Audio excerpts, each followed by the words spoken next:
नमस्कार साथियों, मैं अनीता श्रीवास्तव आपका हार्दिक अभिनंदन करती हूँ।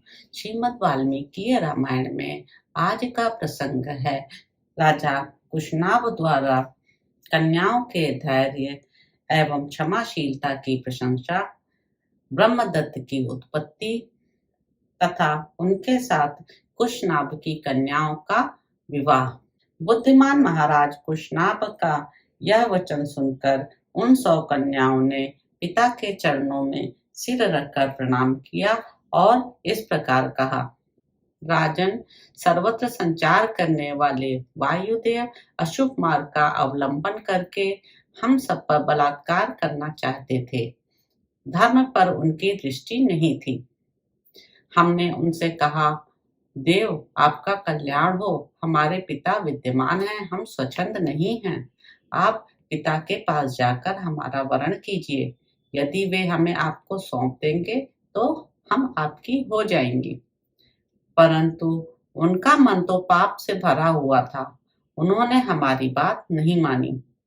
हम सब बहनें ये सब धर्म संगत बातें कह ही रही थीं, तो भी उन्होंने हमें गहरी चोट पहुंचाई। बिना अपराध के ही हमें पीड़ा दे दी।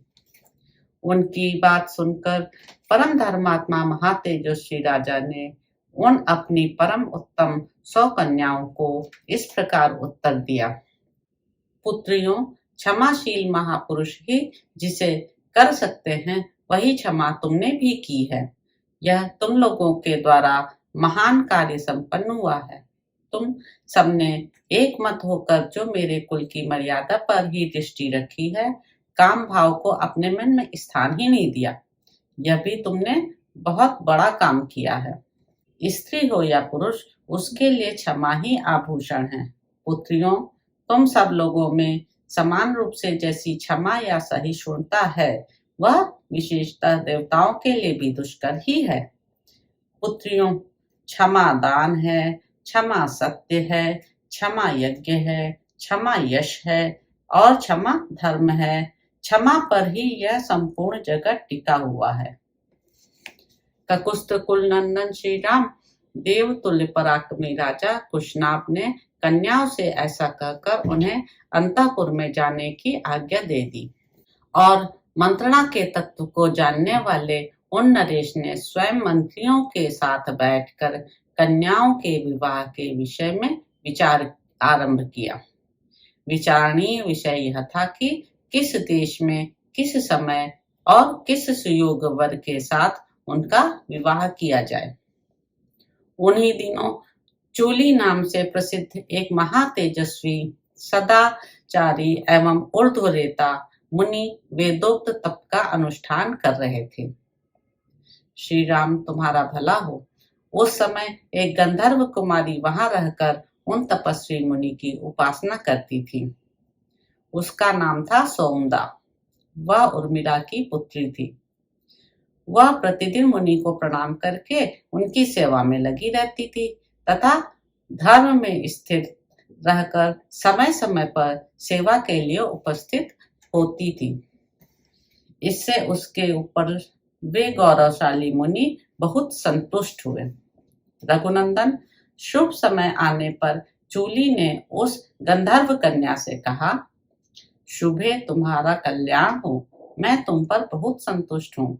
बोलो, तुम्हारा कौन सा प्रिय कार्य सिद्ध करूं? मुनि को संतुष्ट जानकर गंधर्व कन्या बहुत प्रसन्न हुई। वह बोलने की कला जानती थी। उसने वाणी के मर्मज्ञ मुनि से मधुर स्वर में इस प्रकार कहा, महर्षि, आप ब्राह्मी संपत्ति से संपन्न होकर ब्रह्म स्वरूप हो गए हैं, अतएव आप महान तपस्वी हैं। मैं आपसे ब्राह्म तप से युक्त धर्मात्मा पुत्र प्राप्त करना चाहती हूँ। मुने, आपका भला हो। मेरे कोई पति नहीं है। मैं न तो किसी की पत्नी हुई हूँ और न आगे होंगी। आपकी सेवा में आई हूँ। आप अपने ब्राह्म बल से मुझे पुत्र प्रदान करें। उस गंधर्व कन्या की सेवा से संतुष्ट हुए ब्रह्मर्षि चूली ने उसे एक परम उत्तम ब्राह्म तप से संपन्न पुत्र प्रदान किया। वह उनके मानसिक संकल्प से प्रकट हुआ मानस पुत्र था। उसका नाम ब्रह्मदत्त था। कुशनाभ के यहाँ जब कन्याओं के विवाह का विचार चल रहा था, उस समय राजा ब्रह्मदत्त उत्तम लक्ष्मी से संपन्न हो काम्पिल्या नामक नगरी में उसी तरह निवास करते थे जैसे स्वर्ग की अमरावतीपुरी में देवराज इंद्र। ककुस्त कुलभूषण श्री राम तब परम धर्मात्मा राजा कुशनाभ ने ब्रह्मदत्त के साथ अपनी 100 कन्याओं को ब्याह देने का निश्चय किया। महातेजस्वी भूपाल राजा कुशनाभ ने ब्रह्मदत्त को बुलाकर अत्यंत प्रसन्न चित्त से उन्हें अपनी 100 कन्याएं सौंप दी।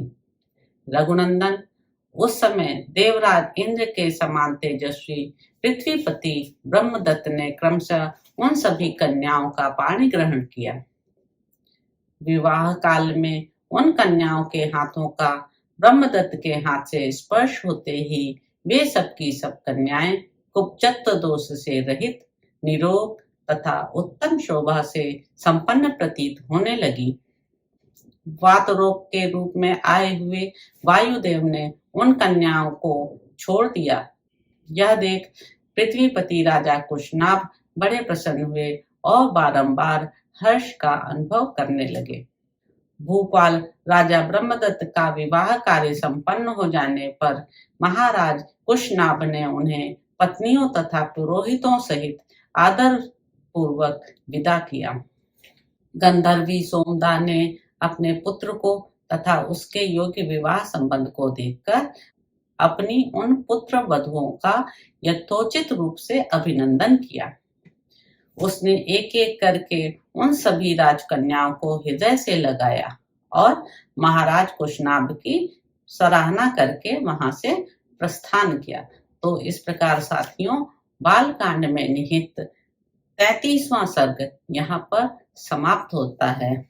इसमें आपने देखा कि कैसे राजा ब्रह्मदत्त की उत्पत्ति हुई और उनका विवाह कुशनाभ की 100 कन्याओं के साथ हुआ।